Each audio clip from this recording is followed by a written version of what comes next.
välkomna till Parabols videocast idag. Idag är det lite speciellt. Vi ska inte prata på svenska utan vi ska ta det på spanska. Så att jag kommer att skifta från svenska till spanska för att vi har en gäst, en utomordentlig gäst från Kuba. Han är ambassadör från Kuba i Sverige. Och nu byter jag till spanskan. Bienvenido, Raúl Delgado Concepción, embajador de Cuba. ¿No llevas mucho tiempo aquí en Suecia? No, llegamos en noviembre del año pasado y presentamos las credenciales, las cartas credenciales en enero de este año. Wow, y te ha tocado mucho trabajo, creo, ¿no? Me ha tocado mucho trabajo porque ha sido un periodo bastante intenso en cuanto a los acontecimientos internacionales que han habido. Claro, así es. Yo creo que en estos meses la cobertura mediática sueca en cuanto a Cuba ha cumplido récord, de todas maneras. Tú entenderás que lamentablemente hay una matriz Claro. bastante negativa sobre Cuba. Así es. Se sigue, digamos, una idea, digamos, de quién es el culpable, qué es lo que hay que hacer, cómo se solucionan las cosas que yo creo que siguen también la narrativa en general en el marco internacional, pero sobre todo sobre Cuba.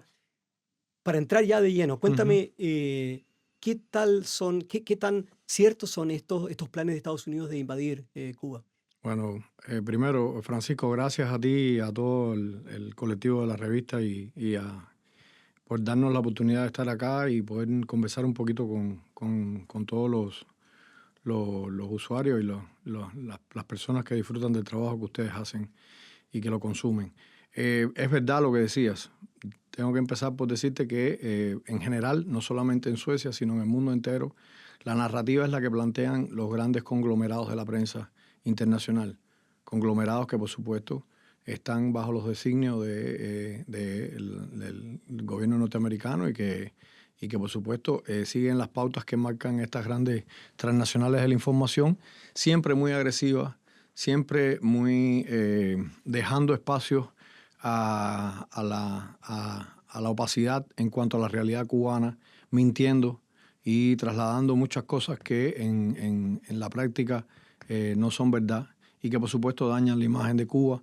Pero es una guerra también en un nivel, digamos, en un sexto nivel, la cual estamos enfrentando hace muchos años, desde el propio inicio del triunfo de la revolución. Por tanto, sí, tienes razón y agradezco precisamente tu entrevista porque podemos darle un poco de balance, ¿no? Y podemos también dejarle ver a los televidentes, a los que estén mirando la entrevista, un poco los hechos y nuestra perspectiva, nuestra historia, nuestros argumentos, para que puedan también pensar y puedan también comparar y puedan hacerse una opinión, digamos, más cercana a la realidad cubana. Por eso te agradezco muchísimo a ti y a toda la revista por este espacio y nada, estamos aquí muy contentos de estar con ustedes y vamos a hablar de Cuba todo lo que quieras. Dime, te hacía esta pregunta de la invasión porque es un poco lo que en este momento está o sea, si tú ves la prensa, los medios de comunicación suecos, ese es el tema, digamos, que Claro. hay un ataque inminente, ahí ya el plan ya está, incluso ya está, dicen, está armado el plan, solamente falta que Trump digamos, Claro. el signo de confirmar.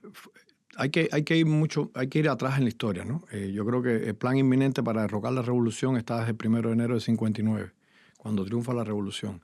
Hay muchos eventos durante todos estos 67 años que demuestran lo que te estoy diciendo. Y podemos hablar de, digamos, el que representó, digamos, la primera derrota para el imperialismo yanqui en América Latina, el 19 de abril de 1963, con la invasión a Bahía de Cochino, o Playa Girón, como nosotros lo llamamos, porque precisamente fue en Playa Girón. Y si durante todo este tiempo hemos estado en diferentes momentos de la historia de Cuba donde estas tensiones han tenido puntos, digamos, más álgidos y donde han habido, digamos, momentos más de menor tensión en las relaciones entre ambos países. Yo no te pudiera decir eso porque esa pregunta habría que hacérsela al gobierno norteamericano. Es decir, y en especialmente a los que están detrás de esta intención, los que han llevado al presidente Trump a esto, y permíteme llamarlos por su nombre, Marco Rubio y toda la camarilla de la mafia cubano-americana que radica en Miami, con un interés marcado de meter a Estados Unidos en otra guerra que no tendrá consecuencias nada buenas, ni para Estados Unidos, por supuesto, ni para Cuba, ni para el mundo entero. Entonces, lo inminente o no de la invasión es una cosa que hay que, digamos, preguntarle a las autoridades norteamericanas, pero lo que sí te puedo decir es que nuestro pueblo, desde el mismo inicio de la revolución, se ha venido preparando para este momento y no queremos de ninguna manera que esto ocurra. Cuba, durante toda la revolución y ahora en los últimos tiempos, en el último periodo desde Trump, puedes oír todas las declaraciones de nuestro presidente, de nuestro canciller Bruno, de todas las autoridades cubanas, que lo único que han repetido es que estamos dispuestos a conversar, que estamos abiertos al diálogo, estamos abiertos a la cooperación, estamos abiertos a sentarnos en una mesa, pero con la única condición que lo único que no esté en juego es ni un cambio de sistema político en Cuba, ni la soberanía, ni la independencia de nuestro país. Si bajo esa premisa podemos sentarnos y discutir cualquier tema. Cualquier tema. También nos preocupan muchísimas cosas en Estados Unidos y no por eso pretendemos nunca invadir Estados Unidos, ni hemos planteado invadir Estados Unidos.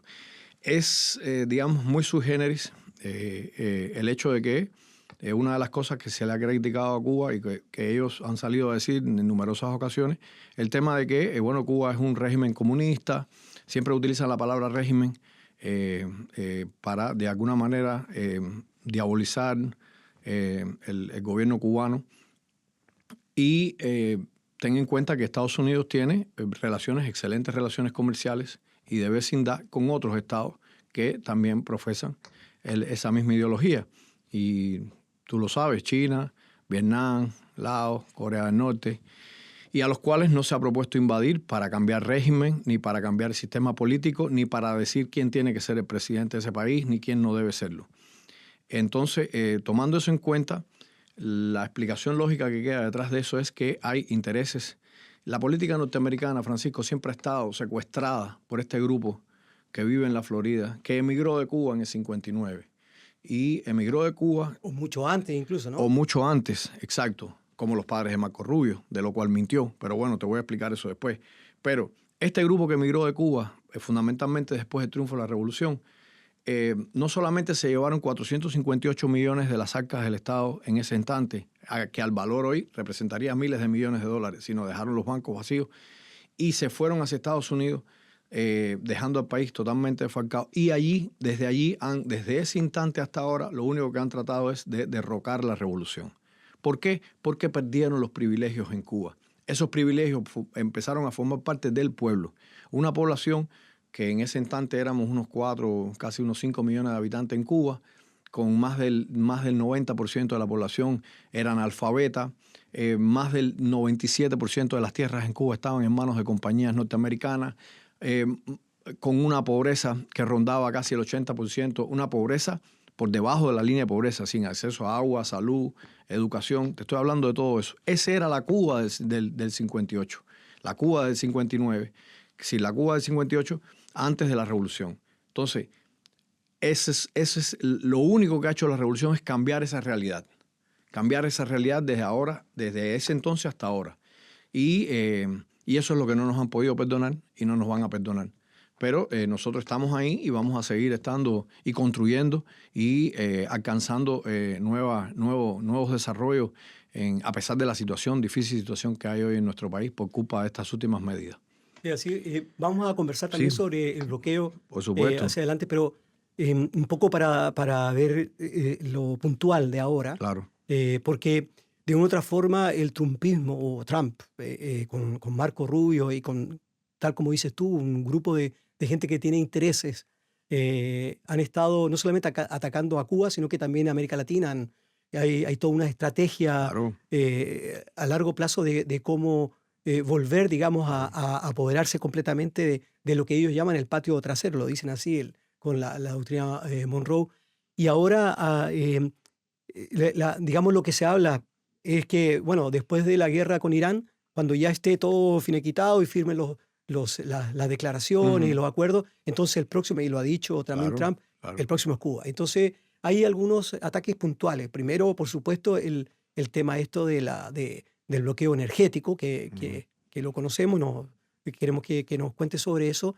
Pero también ahora han imputado a Raúl Castro ujú, en Miami, o sea, no en Cuba, ujú. que es de una forma, diría yo, bien simbólica, en el sentido de que Raúl es, digamos, él simboliza lo que fue la revolución desde un principio, Exactamente. y por supuesto que el ataque es puntual, o sea, de crear, Ujú. y es lo que hace Trump con Marco Rubio, de crear expectativas y crear titulares, digamos, de los medios. Pero de todas maneras, si volvemos a hace un par de años atrás, lo que hay en este momento, la Ujú. amenaza, a lo mejor es un poco diferente, digamos, está mucho más. Entiendo muy bien lo que dices tú, de que de un principio trataron siempre de derrocar a la revolución, de asesinar a Fidel, que eso lo conocemos, muchas veces han tratado de hacer intervenciones, pero ahora en este momento es como que es el momento quizás para ellos, no sé. ¿Qué dices tú? A ver, son muchos temas a la Sí, vez. sí, Voy a ir comentándotelo. Sí, excelente. empecemos por sí, la acusación a Raúl en un marco jurídico norteamericano no tiene otra razón que crear el marco legal para justificar ante el público norteamericano una invasión a Cuba. Lo hicieron antes en todos los lugares donde han estado. Este es el primer paso. Primero es crear un marco jurídico que les dé al gobierno norteamericano un respaldo popular en Estados Unidos para ir a una guerra.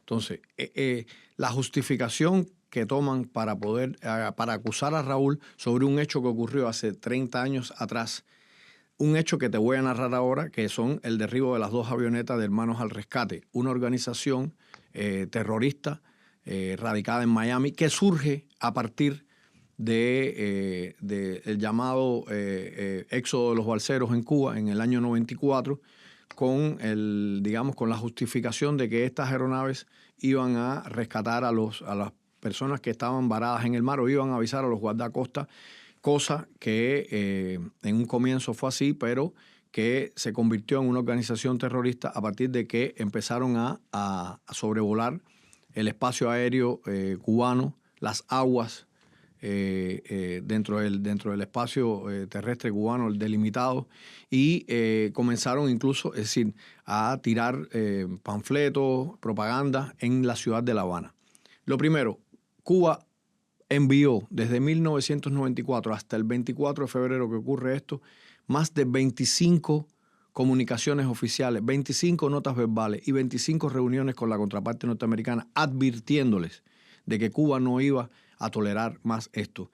Hay que buscar un país en este mundo que hubiera tolerado durante 25 veces, 25 incursiones en territorio cubano. ¿Sí? ¿Qué país de este mundo? Y pongámonos en la cabeza una avioneta en Cuba que va y tira panfletos en Nueva York, una avioneta de Al Qaeda, porque ahora no, somos buenos, fuimos a Cuba, nos convertimos al Islam y ahora vamos a Cuba, a Nueva York a tirar panfletos. ¿Cuánto hubiera podido sobrevolar esa avioneta sobre la ciudad de Nueva York? Entonces, es decir, nosotros, y hay numerosos documentos, Francisco, desclasificados ya, de advertencias que hicieron instituciones norteamericanas al gobierno norteamericano, sobre todo la Federación, la FAA, la Federación de la Aeronáutica Americana, diciéndole que esto iba a terminar en el derribo de las avionetas por las autoridades cubanas, que ya lo habían advertido. Fidel incluso le envía un mensaje a Clinton a través de Richardson diciéndole que no iban a tolerar más la entrada a Cuba de estas avionetas porque no solamente era peligroso, sobrevolaban a muy baja altura la ciudad de La Habana, es decir, más allá de el incumplimiento de todas las leyes internacionales sobre este tema, derriban estas avionetas. Porque la intención, Francisco, era crear un incidente internacional entre Cuba y Estados Unidos que hubiera propiciado la invasión militar a Cuba en ese instante. Sí, podemos incluso después, si tú quieres, hablar más en detalle. Tengo todos los detalles de esas incursiones y en especial esa última, donde 3 avionetas salieron de Estados Unidos y regresó solo una, en la que iba José Basulto, quien es el jefe de esa organización, un connotado terrorista, criado, pagado y amamantado por la CIA y el FBI en Estados Unidos. Todas esas organizaciones, esas agencias de cumplimiento de la ley en Estados Unidos conocen de este señor. Lo tienen bien claro quién ha sido, porque fueron los que lo entrenaron. Sí, no es porque lo diga yo, porque lo ha dicho este propio señor en numerosas entrevistas, de las cuales te puedo decir que una de esas incursiones, Francisco, incluso montaron a periodistas como ustedes en esas avionetas para sobrevolar la ciudad de La Habana. ¿Te puedes imaginar qué hubiera pasado si hubiéramos en pleno derecho de nuestra soberanía derribado esa avioneta llena de periodistas? ¿Me entiendes? Entonces, este personaje es quien hoy en Miami sigue impulsando esta política contra Cuba. Bueno, él, Marco Rubio y todos los demás. Pero te comento eso porque esa es la razón que dan para la acusación legal, imputándole a Raúl Castro, que en ese entonces no era jefe de Estado, era ministro de las Fuerzas Armadas, las responsabilidades de derribo de esas avionetas. Es decir, es totalmente absurdo.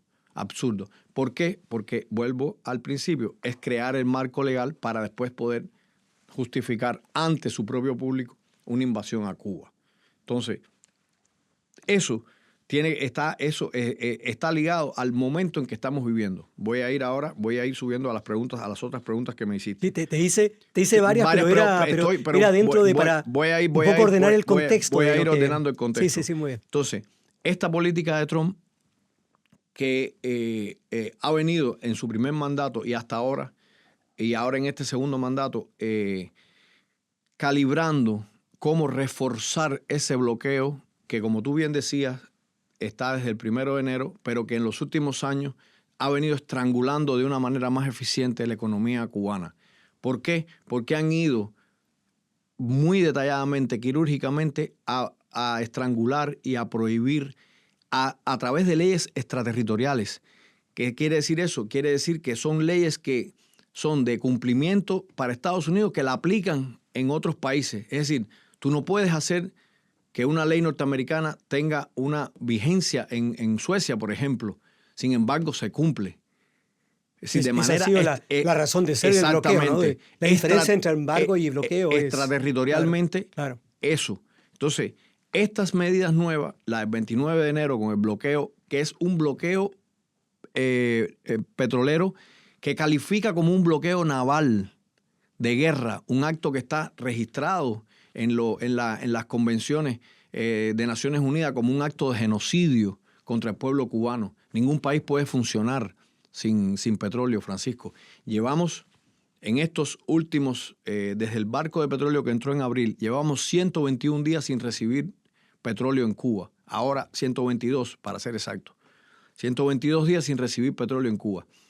Un país que cada 8 días necesita un barco de petróleo. Es decir, en un mes necesitaríamos,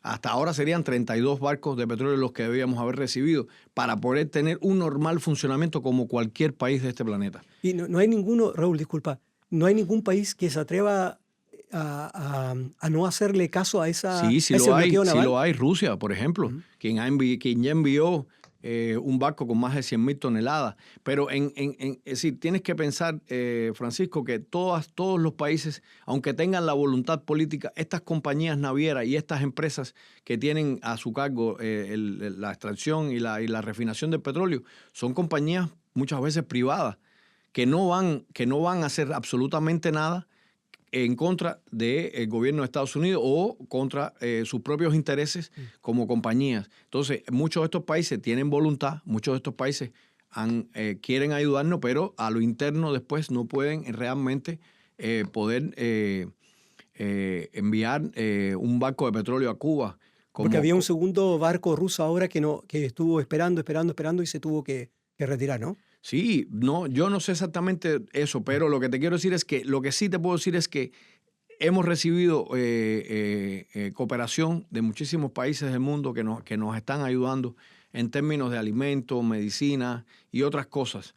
que son muy necesarias en Cuba, porque cuando falta el petróleo sabes que falta todo. Sí, prácticamente toda la electricidad que se genera en Cuba, y era otra de tus preguntas, te la voy a comentar Pero ahora. déjame volver a esto de la matriz energética. Me gustaría... Bueno, Te voy a dale, explicar, sí, te voy a dale, explicar. sí, por Sí, favor. es decir, la generación eléctrica en Cuba mayormente se hace a través de los combustibles fósiles, el petróleo en este sentido. Y a partir de ahí se puede empezar a producir todo lo demás. De eso depende el transporte, la agricultura, la comida, todo. No hay ningún país de este planeta que hoy pueda funcionar sin petróleo. Igual Cuba. Sí, nuestra mayor cantidad de generación eléctrica es a partir de termoeléctricas ubicadas en distintos lugares de Cuba que generan para el consumo que nosotros necesitamos diariamente, están sobre los 3.800 megawatts diarios. 3.800, 4.000 megawatts. Te puedo decir, Francisco, que hoy lo que se está pudiendo producir es 1.200 megawatts. Es decir, casi un tercio de lo que se necesita para el funcionamiento normal del país. Sí, esto ya nosotros habíamos trabajado durante años en este tema. Fidel, sobre todo durante los años, principios de los 2000, llevó a cabo lo que se llamó la revolución energética. Para descentralizar un poco este tema, se crearon en el país campos de generadores de electricidad con motores para, en el caso de que se rompiera una termoeléctrica, pues estos generadores empezarían a trabajar y podían producir la energía que necesitábamos. Pero estos generadores también funcionan con combustible, con petróleo. Por tanto, hace ya 2 años que comenzamos un proyecto en el 2025, se pusieron los primeros 55 parques, ya hay más de 68 parques instalados en Cuba, solares. Cada uno de estos parques de un donativo chino, de una ayuda de nuestros hermanos y del gobierno chino, para llegar a los 2.000 megawatts. Estos 105 parques fotovoltaicos de 21,8 megawatts cada uno van a poder generar 2.000 megawatts, que pudiera compensar durante el día la generación de electricidad. Porque para que esto sea eficiente, por la noche tendrías que tener esa misma cantidad de megawatts en baterías para poderla acumular. Es decir, en este instante, ese contrato solamente concibe 500 megawatts, que aunque no es suficiente, pero al menos dará por la noche unos 500 megawatts de energía para poder suplir las necesidades de estos 1.200 que se están, 1.200, 1.300 que se están produciendo todos. Entonces, como ves, a pesar de todo esto, hay un gran trecho de que falta de electricidad. El país ha hecho un esfuerzo grandísimo, como ningún otro país en este mundo, Francisco. Desde que esta situación comenzó, el Estado se dio a la tarea. Sí, primero se instalaron más de 18.000 paneles fotovoltaicos más pequeños en casas, en todas las casas de los médicos y profesores de Cuba. ¿Para qué? Para poder garantizar la educación y la salud. Para que estas personas, con tantos cortes de electricidad diarios, la gente está en Cuba, digamos, con 18, 20 horas sin electricidad. Una cosa realmente triste y para llevar a la gente a la desesperación. El gobierno además ha comprado muchísimo, se compraron además otros 6.000 parques fotovoltaicos para poner en todas las instituciones de salud de la atención primaria. Estoy hablando de policlínicos, médicos de la familia, porque aunque los hospitales grandes en Cuba tienen sus generadores de corriente, sin combustible no funcionan. Entonces, al no haber corriente en estos primeros etapas, es decir, el médico de la familia, el policlínico y el hospital, la gente derivaba entonces a los hospitales. Es decir, en una situación de desabastecimiento total, pues entonces hay que tratar de aliviar y que la gente vaya al médico de la familia, a los policlínicos, puedan resolver sus problemas de salud ahí antes de llegar al hospital. Porque en este mismo instante, Francisco, hay más de 100.000 operaciones esperando para poder ser operados por la falta de energía, por la falta de combustible. Hay más de 12.000 niños esperando por cirugía desde el 29 de enero hasta ahora, por cirugías médicas, por falta de combustible. Te anoto otra cosa más. Bien. Sí, la mortalidad infantil en solo estos 4 meses, Cuba, que estaba dentro de los primeros países del mundo, con incluso un índice de mortalidad infantil por cada 100.000 nacidos vivos menor que Estados Unidos, la nuestra era 4,9, está hoy en 8,9. Solo en esta situación hemos crecido ese indicador negativo. La mortalidad de los niños con cáncer, que en Cuba, es decir, en Cuba podíamos salvar, es decir, el 80% de los niños con cáncer se salvaban. Hoy estamos en un 68% por culpa de esta situación. Entonces, como te das cuenta, estas medidas no solamente han ido quirúrgicamente a hacer más daño a la población, porque la única intención, Francisco, y aquí voy a terminar diciéndote esto, es que el pueblo se rebele contra el gobierno, crear un malestar tan grande que sea una situación y llevar al colapso de la revolución por hambre, desesperación y miseria.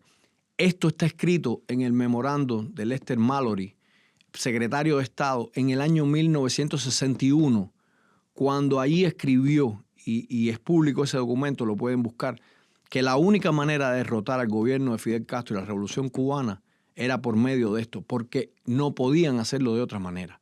Si no puede, y lo ha demostrado la historia. Por eso llevamos 67 años resistiendo. Y eso era, Raúl, lo que te quería preguntar, porque cuando uno trata de muchas veces discúlpame de que me apasiono explicar. mucho, pero... No, pero, me parece bien, pero, me parece bien, pero y además nos da cifras y que eso para mí es importante porque uno es, digamos, el discurso que uno pueda tener, que es una posición que uno puede tener, pero después uno necesita tener Claro, cifras, necesita claro. datos para poder contrarrestar esa propaganda. Porque te decía de que en esta narrativa que se nos vende, todo, digamos, lo primero que dicen es que esto es culpa del gobierno, del régimen, qué sé yo, y que y muchas veces incluso lo veo en los medios de Le comunicación. dicen Estado fallido. Claro, Estado fallido, pero también ni siquiera hablan del bloqueo. O sea, tú puedes leer un artículo completo sobre Cuba, la situación en Cuba, qué sé yo, el problema de... Y no se menciona. Y no se menciona. Claro. Hay un médico sueco, Britton, por ejemplo, que escribió hace unos días atrás en un periódico Aftonbladet que decía, se describe la situación en Cuba, pero nunca se habla del por qué. Claro. Y es justamente eso. Lo del bloqueo, yo digo que siempre hay que insistir, ustedes lo hacen Claro. constantemente de forma pedagógica, porque es necesario decirlo, que Claro. el bloqueo es algo que está ahí desde... Es la causa fundamental. Es la causa fundamental. Pero ¿cómo resisten Francisco, ese bloqueo? Y te puedo decir, fíjate, ahorita vamos a las narrativas. Voy a empezar por lo que me dijiste. Vamos a las narrativas. Si plantear el problema de Cuba como un Estado fallido es lo más ambiguo y, digamos, mentiroso, contrario a la realidad. Yo creo que si hay un Estado que es completamente eficiente para poderse mantener, ha sido el Estado cubano. Si ningún país del mundo hubiera podido sobrevivir una semana en las condiciones en las que estamos nosotros, no hubieran podido sobrevivir años, no digo meses, digo una semana en las condiciones en las que estamos nosotros. Si de hecho, como te has dado cuenta, la medida del 29 de enero solo fue puesta para derrocar la revolución y no pasó. ¿Qué hicieron? El 1 de mayo, otra medida. El 7 de mayo, otra orden ejecutiva contra las empresas cubanas. Entonces, es que están desesperados porque la resistencia de nuestro pueblo es estoica. Y además, no hay manera de calificar con todos los errores que podíamos haber cometido, como todos los estados, como todos los países del mundo, como todos los seres humanos. No es ni la más ínfima parte de todo el daño que nos ha hecho el bloqueo. Solo para citarte cifras, y está en el informe de bloqueo que está en los sitios web, se presenta en Naciones Unidas, solo entre mayo del 24 y mayo del 25, el bloqueo le costó a Cuba $7,000 millones. Eso quiere decir que nuestro Estado perdió $28 millones diarios por causa de este genocida bloqueo, cuando sumas todas las esferas en las que nos hacen daño. Si nosotros no podemos comprar, nosotros no podemos vender, nosotros no tenemos acceso al sistema financiero internacional, nosotros no podemos comprar ningún equipo, nada que tenga un 10% de componente norteamericano. Entonces, ¿qué país del mundo, para hablarte de Estado fallido, pudiera haber resistido durante tantos años bajo esas condiciones? Entonces es increíble el heroísmo de nuestro pueblo, es realmente admirable todo lo que hemos hecho durante estos años para mantener.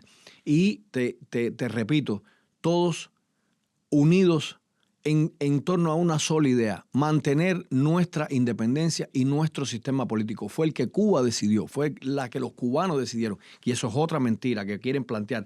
Siempre ponen la situación en la narrativa que tú comentas como que el pueblo cubano está pidiendo esto. No, el pueblo cubano acaba de firmar 6.600.000 firmas de una población de 9 millones ya.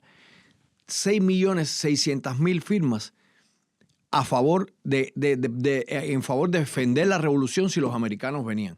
Entonces, cuando ves eso, cuando ves esa cifra de una población de 9 millones, ponle 1 millón de niños y 1,5 millones de personas mayores que no van a poder... pero cuando tú ves eso, ¿de qué estamos hablando? ¿De cuál es la oposición real en Cuba? Ellos lo saben.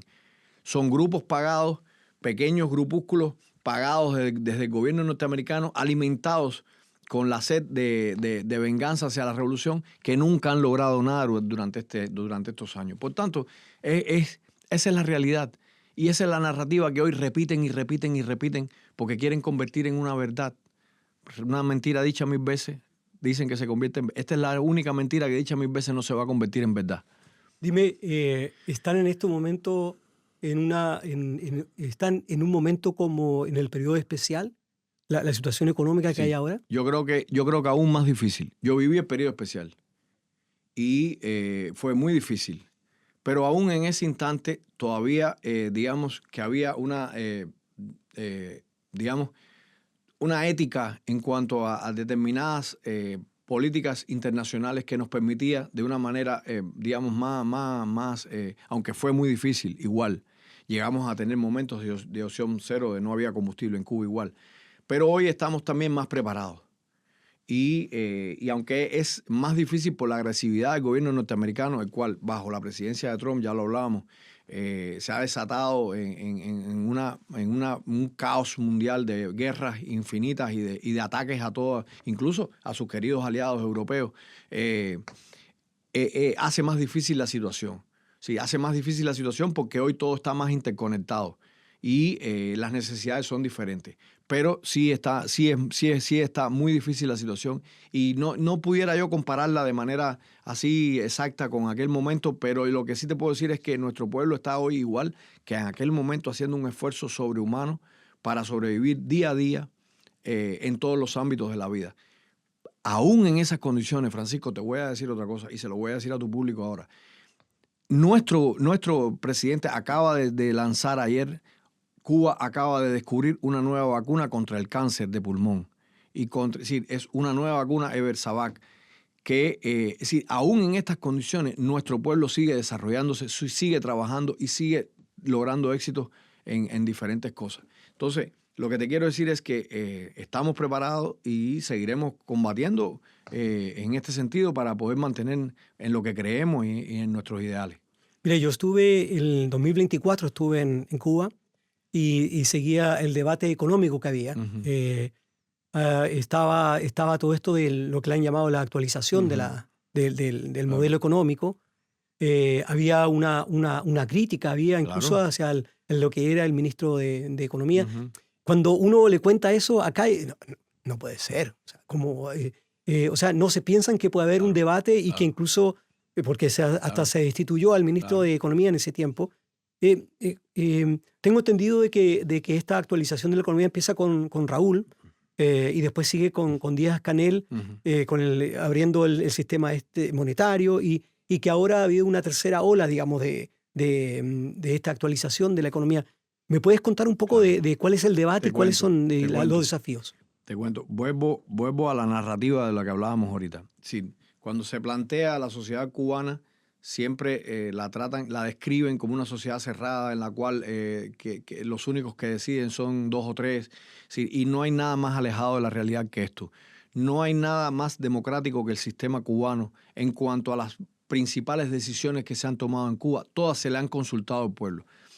Tú me hablabas y te voy a contar, los lineamientos económicos de hace algunos años atrás, se hizo un referéndum popular y los lineamientos económicos que se aprobaron salieron de esas reuniones, de millones de reuniones, en todos los centros de trabajo, en los barrios, en todas partes, para preguntarle a la gente cómo es, qué ellos creían que se debía hacer en cuanto a la economía. Es decir, todos los procesos en Cuba siempre tienen un carácter nacional, tienen un carácter plural, tienen un carácter de consulta a la población. Sí, y nuestro pueblo ha sido quien ha dirigido, de alguna manera, propuesto estas reformas económicas que todos los días ocurren en Cuba. A cada instante. No hay proceso más democrático que el cubano, Francisco, en cuanto a los numerosos cambios que han habido para poder, fíjate, muchos de ellos que no hubiéramos querido desde el punto de vista ideológico, pero otros que han sido necesarios y otros que hemos rectificado también como consecuencia de errores que hemos cometido. Sí. Pero sí, fíjate, hemos sido tan claros que nuestro pueblo, sí, porque eso es una enseñanza que nos dejó siempre Fidel, y es que todos estos procesos tienen que ser siempre con la verdad y a través de la consulta con las masas, con el pueblo. Entonces, esto ha seguido ocurriendo y ocurre todos los días. Y cambiamos un montón de cosas. Ahora, esta actualización, cuéntame un poco concreto, digamos, de qué se trata esta actualización del modelo. Por ejemplo, se quitó la divisa esta que había, una divisa, no sé si la llamaban turística. Se unificaron las monedas. ¿Ya? Y a pesar de que se hizo esto, aún todavía el cambio con respecto al peso cubano es muy alto, por el tema de que también, Francisco, estamos sometidos a una guerra económica en ese campo. Y en el campo económico sobre todo. Entonces, nuestras medidas también han sido para poder contrarrestar muchas de estas cosas que han venido y que están llegando para imponernos en Cuba en el orden económico. Pero también, por ejemplo, Te voy a contar. Sí, en el orden económico, primero, se han abierto la cartera de oportunidades y de inversión. Ahora, recientemente, con la ley de inmigración que fue aprobada, se abre incluso a los cubanos residentes en el exterior. Cualquier cubano residente en el exterior puede invertir. Incluso podían invertir desde antes, desde la anterior reunión de la Nación y la Inmigración que se celebró en el 2023, hasta ahora, los cubanos podían invertir en Cuba. Ahora, mucho más amplios los sectores, pueden invertir en infraestructura, digamos, en los sectores que son claves para el sector estatal. Ampliaron completamente el rango de estas inversiones, permitiéndole incluso a los cubanos poder invertir más. La cartera de oportunidades para nuestros socios extranjeros es muy amplia en todos los sectores. También esto de los cuentapropistas. También es, cuéntame eso, también eso es una reforma, ¿no? Hoy te voy a contar más. Hoy hay más de casi 1 millón de personas trabajando en el sector, en el sector privado en Cuba. El sector privado hoy en Cuba es un motor fundamental para la economía cubana a partir del deterioro de la economía estatal por causa del bloqueo. Y hoy el sector privado constituye uno de los principales motores de impulso de la economía.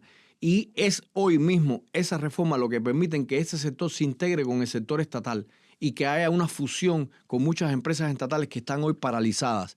¿Cómo? En traer materias primas para echarlas a andar, en hacer proyectos de cooperación con esas empresas estatales, en administración compartida de muchos de esos hoteles que hoy están vacíos. Es decir, ha habido una integración que ha revolucionado toda la economía en estos últimos tiempos en favor del pueblo, porque por supuesto que todo esto es en favor del bienestar y a favor de que las personas tengan una mejor entrada de dinero y puedan vivir de manera más digna. Hemos visto protestas en Cuba. El 2021, por ejemplo, hubo una ola de protestas. También el 2024 también hubo mucho más restringida, pero de todas maneras ha habido un descontento, digamos, por la situación. Claro. Tú lo contabas, digamos, cuáles son las causas de la situación, pero también había una crítica a quizás la economía no siempre era efectiva y que había que irla actualizando. ¿Cómo lo ves tú, ese descontento que suele surgir cuando vienen estas crisis económicas, por ejemplo, que tiene Cuba? Francisco, sí, estas crisis también son manipuladas, financiadas, creadas a partir de lo que yo te comentaba al principio, de esta nueva manera, de esta guerra psicológica y mediática que hacen contra Cuba. Sí, cuando tú unes el malestar de las personas, lógico, por la falta de medicamentos, comida, electricidad y todo eso, con una narrativa contra los que están dirigiendo el país, pues lógicamente siempre vas a encontrar gente que están dispuesta a hacer tipos de cosas como esta. Porque es muy difícil. A ver, las protestas del 11 de julio en Cuba, todos sabemos cómo comenzó. Igualitico que comenzaron todas las protestas en los países que tú conoces, Libia, en todos los países donde hicieron revoluciones rosadas, utilizando las redes sociales para poder canalizar este descontento hacia subvertir el orden en Cuba a través de esta manera. Y es lo que están queriendo hacer hoy también. Sí, le están aumentando la presión, pero a la vez están manipulando la opinión nacional con todos los días. Hay muchos bulos, muchas mentiras que se transmiten a través de las redes sociales para engañar a nuestro pueblo y para hacer que salga a hacer cosas como esta. Sí, no se puede, no puedo y además no pudiera criticar de ninguna manera el malestar por estas necesidades, porque es decir, cualquier persona que esté en esas condiciones tiene derecho a protestar. Debemos saber a quién protestarle, quiénes son los causantes, y eso nuestro pueblo lo sabe. Nuestro pueblo en su mayoría sabe quiénes son los causantes de este malestar. Porque si tanto quieren ayudar al pueblo cubano, si tanto hablan de que quieren de que quieren ayudar y que quieren democratizar Cuba y de que quieren hacer, ¿por qué no quitan el bloqueo? Si tan eficiente, Francisco, es nuestro sistema, ¿por qué no dejan que nos caigamos solos? Si tú dices que el socialismo no funciona en Cuba, que nuestro Estado es un Estado fallido, ¿por qué entonces hay que bloquearlo? Déjanos que nosotros nos vamos a caer solos. ¿Por qué no dejan vivir a Cuba en paz? No la dejan vivir en paz porque saben que eso no es verdad. Porque cualquiera que tenga sentido dice, bueno, es decir, ¿a quién están atacando con estas medidas? ¿Al gobierno? No, el gobierno no, están atacando al pueblo. Es decir, porque el gobierno es el pueblo, entonces están atacando al pueblo. Es la manera de presionar al pueblo para que cometan estos actos de subversión que ellos quieren. Entonces, ese es el principal motivo de este cerco económico cada vez más feroz y más apretado todos los días. Raúl, yo quisiera volver a lo primero que conversábamos, que es la situación en este momento, candente, la situación coyuntural en este momento. De Trump se puede esperar, dice, todos los días cosas. No de Cuba, sino que no solamente de Cuba, sino que de todo el mundo. Y cuánto se le puede creer es muy difícil. Pero se habla de que hay negociaciones entre Estados Unidos y Cuba. Incluso tengo entendido que estuvieron militares de Estados Unidos, estuvieron en Cuba con el viceministro de las Fuerzas Armadas. Tengo entendido, no sé, tú me lo dirás, si también algún representante de la CIA también estuvo en negociaciones con Cuba. ¿Qué pasa detrás de las bambalinas? A ver, hay mucha desinformación.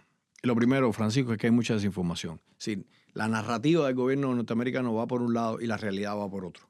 Entonces, hay que dejar una cosa clara. Vuelvo a repetirte lo que te dije al principio. El gobierno cubano siempre ha estado dispuesto a conversar con las autoridades norteamericanas en cualquier plano, en las condiciones y con las condiciones que te dije. No hay negociación en cuanto al sistema político cubano ni al cambio de la dirección del país. No hay negociación en cuanto a la soberanía y a la independencia de Cuba. Entonces, bajo esas condiciones podemos hablar de lo que... Y eso lo ha repetido hasta el cansancio todas nuestras autoridades y todo nuestro pueblo lo sigue repitiendo.